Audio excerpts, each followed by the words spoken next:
പ്രധാനമന്ത്രി നരേന്ദ്രമോദിയുമായും ആഭ്യന്തരമന്ത്രി അമിത്ഷായുമായുമുള്ള അടുപ്പമാണ് 2019 മുതിർന്ന നേതാക്കളെ ഒഴിവാക്കി ഓം ബിർളയ്ക്ക് ലോക്സഭാ സ്പീക്കർ സ്ഥാനത്തേക്ക് വഴിയൊരുക്കിയത്. രാജസ്ഥാനിലെ കോട്ടയിൽ നിന്നുള്ള ലോക്സഭാംഗമാണ് ഓം ബിർള.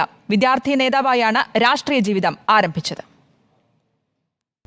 2019 സുമിത്ര മഹാജന്റെ പിൻഗാമിയായാണ് ഓം ബിർള ആദ്യമായി സ്പീക്കർ കസേരയിലെത്തിയത്. മുതിർന്ന നേതാക്കളെ ഒഴിവാക്കി മോദി വിശ്വസ്തനായ ഓം ബിർളയെ സ്പീക്കർ പദവിയിൽ അവരോധിക്കുകയായിരുന്നു. വിദ്യാർത്ഥി നേതാവായി രാഷ്ട്രീയ ജീവിതം ആരംഭിച്ച ബിർള JP നദ്ദ യുവജന വിഭാഗത്തിന്റെ തലവനായിരുന്ന കാലത്ത് ഭാരതീയ യുവമോർച്ചയുടെ ദേശീയ വൈസ് പ്രസിഡന്റായിരുന്നു. വസുന്ധര രാജ സിന്ധ്യ രാജസ്ഥാൻ BJPയിൽ അനിഷേധ്യ നേതാവായിരുന്ന കാലത്താണ് ഓം ബിർള തന്റെ രാഷ്ട്രീയ ഗ്രാഫ് ഉയർത്തിയത്. 2003 കോട്ട അസംബ്ലി മണ്ഡലത്തിൽ നിന്ന് കോൺഗ്രസിലെ ശാന്തി ദരിവാളിനെതിരെ ബിർളയെ രാജ മത്സരിപ്പിച്ചു.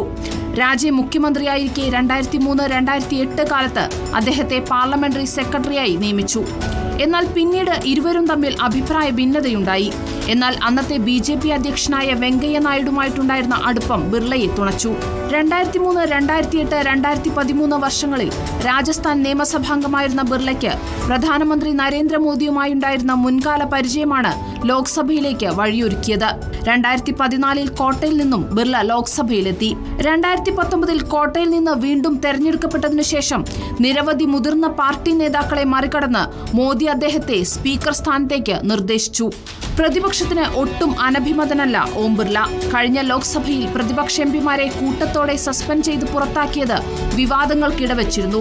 പ്രതിപക്ഷ നേതാക്കൾ സംസാരിക്കുമ്പോൾ മൈക്ക് ഓഫാക്കിയും പരാമർശങ്ങൾ രേഖയിൽ നിന്ന് നീക്കം ചെയ്തും സഭ പ്രക്ഷുബ്ധമാകുമ്പോൾ തത്സമയ സംപ്രേഷണം തടഞ്ഞും ബിർള പ്രതിപക്ഷത്തെ എതിർപക്ഷത്ത് തന്നെ നിർത്തി. പ്രധാന വിഷയങ്ങളിൽ സമവായത്തിനായി ബിർള ഒരിക്കലും ശ്രമിച്ചിട്ടില്ലെന്നും പ്രതിപക്ഷത്തിന്റെ പ്രധാന പരാതിയാണ്. Research desk reporter.